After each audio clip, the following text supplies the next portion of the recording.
Perang Rusia-Ukraina telah berlangsung lebih dari 3 tahun. Selama periode ini, kita telah menyaksikan berbagai bentuk eskalasi militer. Salah satu yang paling menonjol adalah penggunaan rudal balistik taktis Iskander oleh Rusia.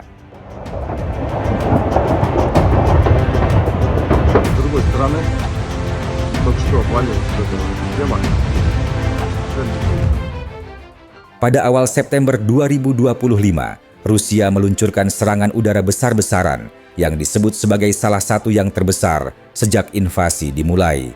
Target utama kali ini adalah gedung Kabinet Menteri Ukraina di pusat kota Kiev. Untuk pertama kalinya, gedung pemerintahan itu terkena serangan langsung. Bagian atap dan lantai atas mengalami kerusakan parah, disertai kebakaran yang sulit dipadamkan. Serangan ini menewaskan sedikitnya 4 orang, termasuk seorang bayi, dan melukai banyak lainnya. Di saat yang sama, Rusia juga menghantam fasilitas energi, menyebabkan pemadaman listrik di ribuan rumah. Peristiwa ini menunjukkan perubahan pola serangan, dari sekadar menekan infrastruktur militer menjadi upaya melemahkan simbol pemerintahan Ukraina.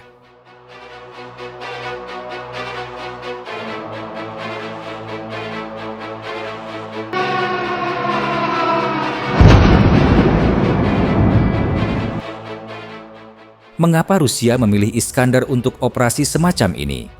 Iskander, yang mulai digunakan sejak awal 2000-an, adalah rudal balistik taktis dengan beberapa karakteristik utama. Jangkauan resmi 500 km, cukup untuk menjangkau sebagian besar wilayah Ukraina dari perbatasan Rusia. Kecepatan sangat tinggi, hingga Mach 6 atau 7, sehingga waktu reaksi pertahanan udara lawan menjadi sangat terbatas. Kemampuan bermanuver di fase terminal membuatnya lebih sulit dicegat dibanding rudal balistik konvensional. Akurasi presisi dengan circular error probable sekitar 5 hingga 7 meter yang memungkinkan serangan tepat sasaran.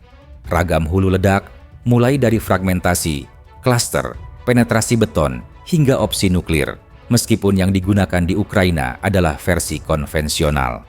Dengan kombinasi faktor tersebut, Iskander menjadi pilihan logis bagi Rusia ketika ingin melancarkan serangan presisi yang sulit dihadang.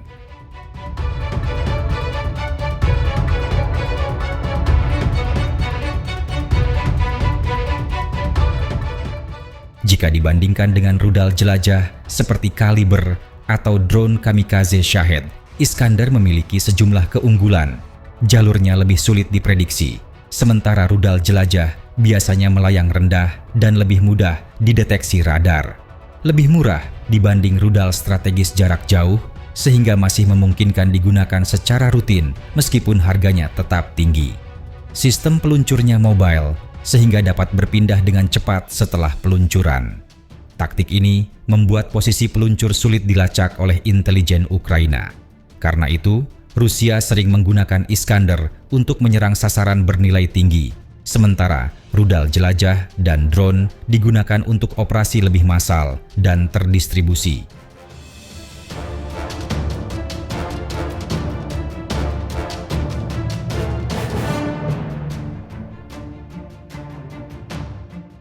Sejak awal invasi pada Februari 2022, penggunaan Iskander tercatat cukup signifikan. Hingga Agustus 2024, Rusia telah meluncurkan sekitar 1.300 rudal Iskander M, varian balistik, dan sekitar 202 rudal Iskander K, varian jelajah.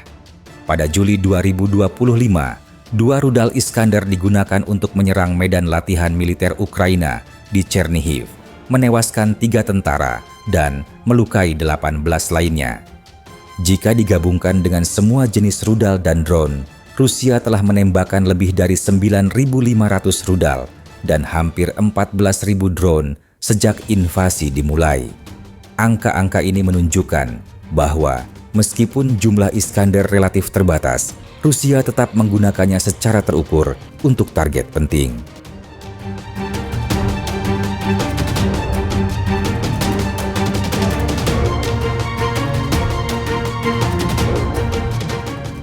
Penggunaan Iskander membawa 2 dampak besar.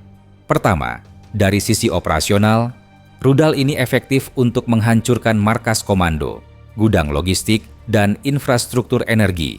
Dengan akurasinya yang tinggi, Iskandar dapat merusak target yang dilindungi dengan baik.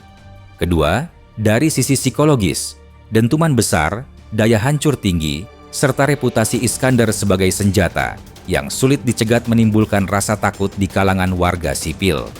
Bahkan, ketika target militer menjadi sasaran utama, keberadaan rudal ini memberi tekanan tambahan pada populasi sipil yang berada di sekitar lokasi.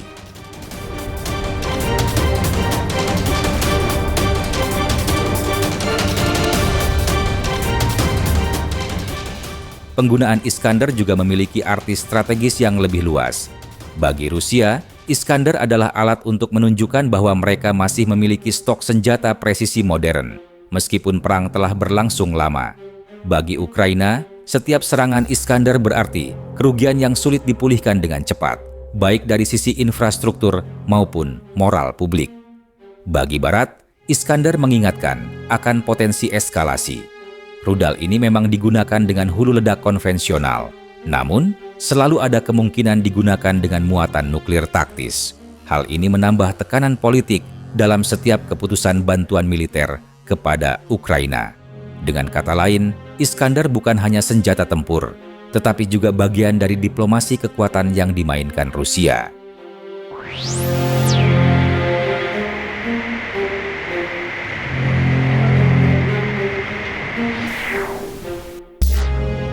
Rudal Iskandar telah menjadi salah satu senjata kunci dalam strategi militer Rusia di Ukraina. Dengan kecepatan tinggi, akurasi presisi, dan kemampuan menembus pertahanan udara, Iskandar berperan penting dalam serangan ke pusat pemerintahan, infrastruktur vital, dan target bernilai tinggi lainnya. Meskipun jumlahnya tidak sebanyak drone atau rudal jelajah, dampaknya jauh lebih signifikan. Iskandar bukan hanya alat penghancur, tetapi juga instrumen tekanan psikologis dan politik. Dalam konteks geopolitik, setiap peluncuran Iskandar adalah pesan yang jelas bahwa Rusia siap menggunakan senjata presisi untuk menekan lawan, sekaligus memperingatkan Barat bahwa eskalasi selalu mungkin terjadi. Pertanyaan yang tersisa adalah, seberapa lama Rusia dapat mempertahankan penggunaan senjata ini?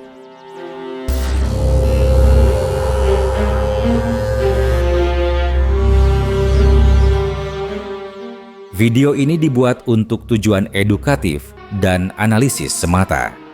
Kami tidak memihak pada pihak manapun, tidak mempromosikan kekerasan, dan tidak mendukung perang dalam bentuk apapun. Semua informasi yang disajikan bersumber dari laporan terbuka dan analisis geopolitik yang tersedia untuk publik. Tujuan kami adalah memberikan pemahaman yang seimbang tentang situasi global agar masyarakat dapat berpikir kritis dan bijak. Perdamaian, dialog, dan diplomasi adalah jalan terbaik untuk menyelesaikan konflik.